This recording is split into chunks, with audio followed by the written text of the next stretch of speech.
Hoje foi um dia de bloqueios nas estradas e agora, no finzinho da tarde, de um discurso importante do presidente Jair Bolsonaro. Vamos lá, então, para o nosso papo de hoje. Aconteceu, você fica sabendo aqui. Papo Antagonista. Bem, gente, lá se foram 2 dias quase desde as eleições, e o Brasil ainda está numa situação de incertezas, né, com alguma tensão. Na noite de domingo já começaram a acontecer bloqueios, piquetes em estradas. Houve alguma discussão sobre o papel, há ainda alguma discussão sobre o papel que a Polícia Federal Rodoviária desempenhou na tentativa, né, de desfazer esses bloqueios que começaram a atrapalhar a vida de muita gente e, inclusive, atrapalhar a entrega de produtos pelo país, a distribuição de produtos, desde alimentos até combustíveis pelo país, né? Então, esse é o pano de fundo desde que as eleições se encerraram no domingo com a vitória do Luiz Inácio Lula da Silva e a derrota do Jair Bolsonaro. Jair Bolsonaro ficou em silêncio ontem, foi para casa, ficou quietinho, apagou a luz, não quis conversar com ninguém. Hoje, finalmente, depois de muita expectativa e aparentemente também de muito incentivo dado pelos seus apoiadores, ele resolveu falar. Falou agora à tarde, muito rapidamente. Foram menos de 2 minutos de conversa. E vamos tentar decifrar o que o presidente disse nesse seu discurso, porque nada foi assim tão preto no branco, tão absolutamente claro. Vamos ouvir de novo e tentar discutir pedacinho por pedacinho o discurso do Bolsonaro. Quero começar agradecendo os 58 milhões de brasileiros que votaram em mim no último dia 30 de outubro. Os atuais movimentos populares são fruto de indignação e sentimento de injustiça de como se deu o processo eleitoral. As manifestações pacíficas sempre serão bem-vindas, mas os nossos métodos não podem ser os da esquerda, que sempre prejudicaram a população, como invasão de propriedades, destruição de patrimônio e cerceamento do direito de ir e vir. A direita surgiu de verdade em nosso país. Nossa robusta representação no Congresso mostra a força dos nossos valores: Deus, pátria, família e liberdade. Formamos diversas lideranças pelo Brasil. Nossos sonhos seguem mais vivos do que nunca. Somos pela ordem e pelo progresso. Mesmo enfrentando todo o sistema, superamos uma pandemia e as consequências de uma guerra. Sempre fui rotulado como antidemocrático e, ao contrário dos meus acusadores, sempre joguei dentro das 4 linhas da Constituição. Nunca falei em controlar ou censurar a mídia e as redes sociais. Enquanto presidente da República e cidadão, continuarei cumprindo todos os mandamentos da nossa Constituição. É uma honra ser o líder de milhões de brasileiros que, como eu, defendem a liberdade econômica, a liberdade religiosa, a liberdade de opinião, a honestidade e as cores verde e amarela da nossa bandeira. Muito obrigado.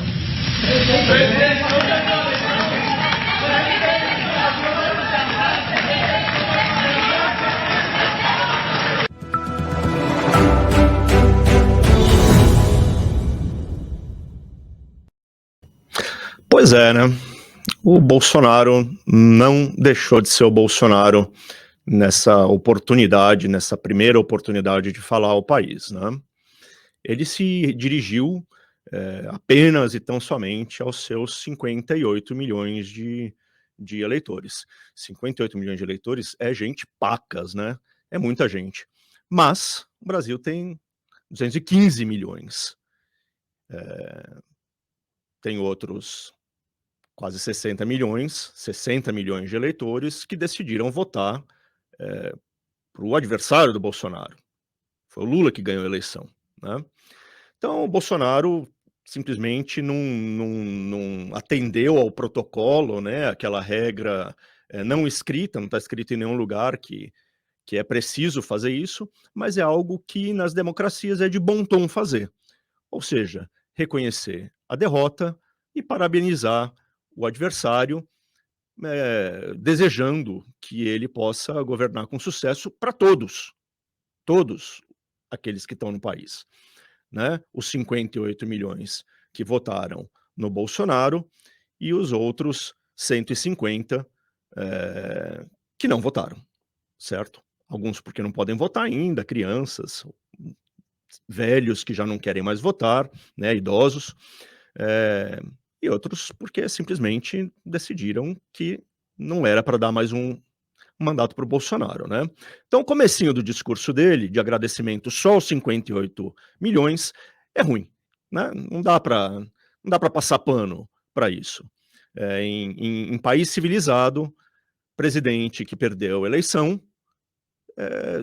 tem a elegância, né, de cumprimentar o seu adversário. Bolsonaro não fez isso. Depois, o que é que vem, né? Ele justifica as manifestações que estão acontecendo nas rodovias, dizendo que elas são frutos da indignação e do sentimento de injustiça causado pelo processo eleitoral. De novo, não é o que a gente esperava de um presidente da República, que ainda está em exercício e que está assistindo gente fechar estradas no país inteiro, atrapalhar a vida de milhões de pessoas. O que ele fez? Ele passou a mão na cabeça de gente que está fazendo baderna, certo? Gente que está impedindo pessoas de se deslocar da sua casa para o seu trabalho, de voltar para casa, de estudar, de entregar produtos, de exercer a sua atividade econômica. Ele está passando a mão na cabeça desses caras que, inconformados, né, estão tentando fazer o resto do país de refém da vontade deles. Ah, mas depois o Bolsonaro, logo em seguida, ele fala que, olha, o nosso jeito, da direita, né, que ele diz que ele representa, é o principal representante da direita, o nosso método não pode se confundir com o da esquerda, né? Nós não impedimos as pessoas de ir e vir. Acontece que ele não disse: vamos acabar com estas manifestações. Vocês que foram às ruas tristes porque nós perdemos, voltem para casa. O país continua, precisa continuar, estamos orgulhosos do que conseguimos. Teria outras maneiras de fazer esse discurso, esse mesmo discurso. E o Bolsonaro, mais uma vez, como fez tantas vezes ao longo do seu mandato, sempre que se tratava de defender, né, a normalidade democrática, ele foi ambíguo. Ele disse: eu nunca joguei fora das 4 linhas da Constituição. Uma das coisas boas de acabar o governo Bolsonaro é que nunca mais a gente vai precisar usar essa expressão, as 4 linhas da Constituição, né? Por que não 8 ou 16? Pode ser um octógono a Constituição. Por que precisa ser 4? É uma expressão idiota. Mas, enfim, ele sempre diz: eu nunca joguei fora daquilo que a Constituição manda, né? Mas, no entanto, ele sempre fomentou a ambiguidade. Ele sempre trouxe para o cenário a ameaça de uma ruptura com a democracia, a ameaça de um movimento mais radical, a ameaça de um movimento que, em parceria com os militares, fechasse Congresso, fechasse Supremo e mantivesse um governo do qual ele estaria à frente. E é isso, inclusive, que praticamente todos os manifestantes que estão parando rodovias hoje no Brasil querem. Justamente, eles não querem nada mais, nada menos do que um golpe de Estado, né? Nós não gostamos do resultado. É uma fração daqueles que votaram no Bolsonaro.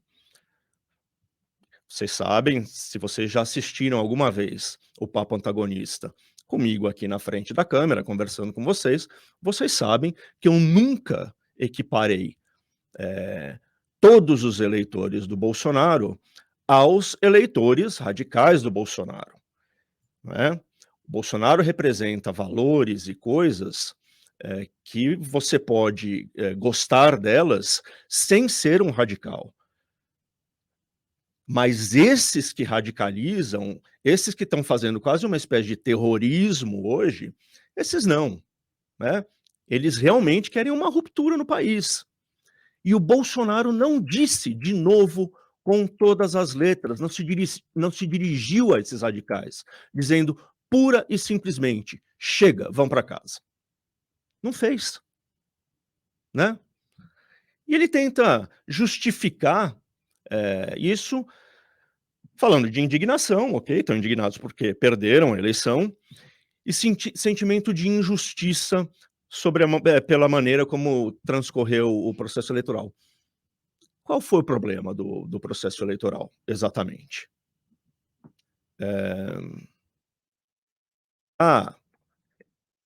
Inserções de rádio que não foram veiculadas em estados do Nordeste. Bom, primeiro, talvez isso tenha acontecido. Não podemos afirmar isso com absoluta certeza, certo? E a ferramenta que a campanha do Bolsonaro usou para tentar fazer com que essa investigação acontecesse foi uma ferramenta errada. Desculpa, justiça é assim. Se você vai lá querendo garantir um direito seu, só que você usa o tipo de ação errado, o juiz nem lê a sua ação. Ele fala, ó, arquiva, inepto, não funciona. É assim, o direito é feito de algumas formalidades.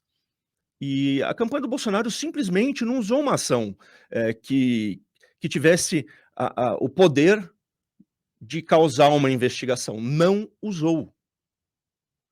Né? Não sei se porque quis empurrar essa bola para o judiciário, olha, investiguem aí, só que o judiciário não investiga, não é papel do judiciário investigar, era papel da campanha, certo? Então fez errado, a campanha fez errado. Ela não pode reclamar do que aconteceu se a reclamação gira em torno das inserções de rádio. O que mais poderia ser? De que outra maneira o Bolsonaro... porque as redes sociais dos meus apoiadores... Bom, é possível argumentar também do outro lado que houve uma injustiça na maneira como os recursos financeiros, a máquina do Estado, foi posta a favor do assim chamado incumbente, né? De quem está no cargo, de quem está ocupando o cargo e tentando a reeleição. É absolutamente plausível o argumento de que a máquina foi posta para funcionar, para rodar, para moer, para atropelar, né? Na tentativa de reeleger o Bolsonaro. Isso também desequilibra o jogo. Então, de novo, é uma argumentação absolutamente interessada a que o Bolsonaro usou, quando ele fala que tem um sentimento de injustiça. É enviesado isso, né? Ou seja, nem chegamos na metade do discurso ainda e está tudo muito ruim. A melhor coisa que ele disse é que, enfim, olha, ele deu um sinalzinho, um aceno com a mão para os manifestantes. O problema é que, se vocês acompanharam o noticiário ao longo do dia, vocês viram que muitos desses manifestantes e muitos dos organizadores, aqueles que estão lá no comando dos grupos de WhatsApp, do grupo de Telegram, enfim, dos grupos de mensagem, estão dizendo que, e isso está inclusive no nosso site agora, a gente consegue mostrar, João, estão dizendo que enquanto não vier uma palavra definitiva do Bolsonaro, eles não saem de onde eles estão. É uma das... Enquanto o Bolsonaro não for claro, não saiam da rodovia, diz líder de paralisações. Ou seja, não serviu para liberar a vida dos brasileiros, a fala do Bolsonaro. Será que ele não sabia disso? Será que ele não sabia que esse seria o efeito? Devia saber. Porque, como eu disse antes, olha, essa matéria aqui, sobe um pouquinho, Jota, por favor, para a gente ver o horário. Essa matéria é de agora, ó, 17h42. Muito antes disso, já tinha gente nas estradas dizendo: não, deixa o Bolsonaro lá quieto, a gente não vai sair, não importa o que o Bolsonaro diga. Mesmo que ele reconheça que perdeu a eleição, a gente vai continuar aqui. Então, o gesto do presidente em relação a esses radicais que estão impedindo o Brasil de viver não serviu para nada. O gesto do Bolsonaro em relação aos radicais não serviu para nada. E eu não digo isso com alegria nenhuma. Não gosto quando o Bolsonaro faz coisa errada, mas ele fez a coisa errada. Ele levou 48 horas quase para se manifestar a respeito da eleição e veio com esse discurso mequetrefe de 2 minutos. Né? Um discurso mesquinho, preocupado apenas com o seu futuro político e com a parte mais radicalizada do seu eleitorado. É só com essas pessoas que ele está preocupado. Ele, seu grupo imediato e a parte mais radicalizada do seu eleitorado. É um horror.